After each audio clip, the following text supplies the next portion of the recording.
ഉത്തർപ്രദേശ്, കർണാടക, ഹിമാചൽ പ്രദേശ് എന്നീ സംസ്ഥാനങ്ങളിലെ 15 രാജ്യസഭാ സീറ്റുകളിലേക്കുള്ള തെരഞ്ഞെടുപ്പ് ഇന്നാണ്. കോൺഗ്രസ് നേതാവ് സോണിയാഗാന്ധി, BJP അധ്യക്ഷൻ JP നദ്ദ അടക്കമുള്ള 41 സ്ഥാനാർത്ഥികൾ എതിരില്ലാതെ തെരഞ്ഞെടുക്കപ്പെട്ടിരുന്നു. രാധാകൃഷ്ണൻ ചേരുന്ന വിവരങ്ങളുമായി ഡൽഹിയിൽ നിന്ന്. Good morning Radhakrishnan. ഡൽഹി ശാന്തമാണ്, ഡൽഹിയിലെ കാലാവസ്ഥ സുഖകരമാണ് എന്ന് ഞാൻ പറഞ്ഞാൽ?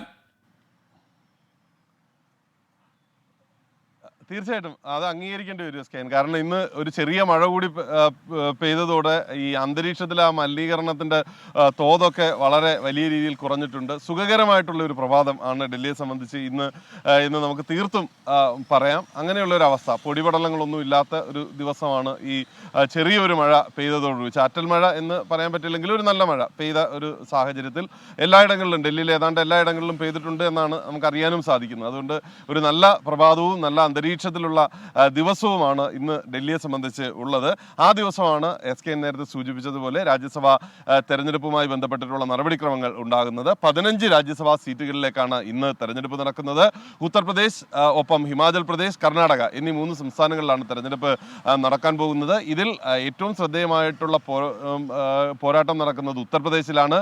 ഉത്തർപ്രദേശിൽ അവിടെ 10 ഇടങ്ങളിലേക്കാണ് 10 സീറ്റുകളാണ് ഉള്ളത്. എന്നാൽ 11 സ്ഥാനാർത്ഥികൾ മത്സരിക്കുന്നു എന്നുള്ളതാണ്. BJPക്ക് അവിടെ ഏതാണ്ട് 7 സീറ്റുകളിൽ വിജയിപ്പിക്കാനായിട്ട്, നിലവിലുള്ള അംഗബലം അനുസരിച്ച് BJPക്ക് 7 ഇടങ്ങളിൽ വിജയിപ്പിക്കാനായിട്ട് സാധിക്കും. സമാജ്വാദി പാർട്ടിക്ക് 2 സ്ഥലങ്ങളിലും സ്ഥാനാർത്ഥിയെ വിജയിപ്പിക്കാനായിട്ട് സാധിക്കും. പക്ഷേ BJP അവിടെ ഒരു സ്ഥാനാർത്ഥിയെ അധികമായിട്ട് ഫീൽഡ് ചെയ്തിരിക്കുന്നു. അത് നിലവിലുള്ള സമവാക്യങ്ങൾ തെറ്റിച്ചുകൊണ്ട് 8ാമത്തെ സീറ്റ് കൂടി സ്വന്തമാക്കുക എന്ന വിധത്തിലാണ് ഈ ഒരു മത്സരം നടക്കുന്നത്. കർണാടകയിലെ 4 സീറ്റുകളിലാണ് തെരഞ്ഞെടുപ്പ് നടക്കുന്നത്.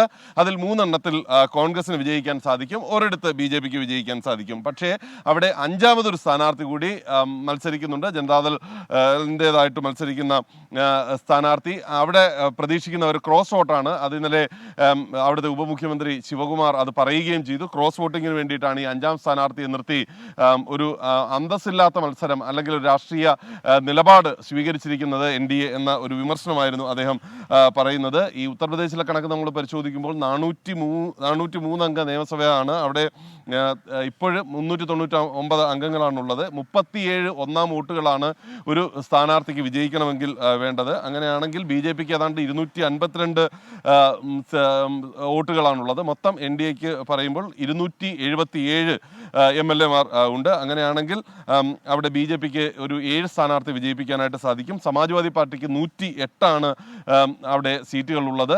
കോൺഗ്രസ് കൂടി പിന്തുണയ്ക്കുന്ന ഒരു സാഹചര്യത്തിൽ 110 അത് ഉയർന്നേക്കാം. അങ്ങനെയാണെങ്കിൽ BJPക്ക് 8ാം സ്ഥാനാർത്ഥിയെ വിജയിപ്പിക്കാനായിട്ടുള്ള അവരുടെ ശ്രമം അത് നിർണായകമായിരിക്കും. ഈ 2 വോട്ടുകളുടെ കൂടുതൽ ഇന്ത്യ മുന്നണിക്ക് ഉള്ളത് കൊണ്ട് അതിനെ എങ്ങനെ അവർ മറികടക്കുന്നു എന്നുള്ളത് ദേശീയ രാഷ്ട്രീയത്തിൽ തന്നെ വലിയ കൗതുകമായിരിക്കും. അതിനെ BJP മറികടന്നാൽ ഒരുപക്ഷെ അത് ഇന്ത്യ മുന്നണിക്കുള്ളിൽ വലിയ കലഹങ്ങൾക്ക് കാരണമാകുന്ന വിധത്തിലേക്കും കാര്യങ്ങളെ കൊണ്ട് എത്തിക്കും.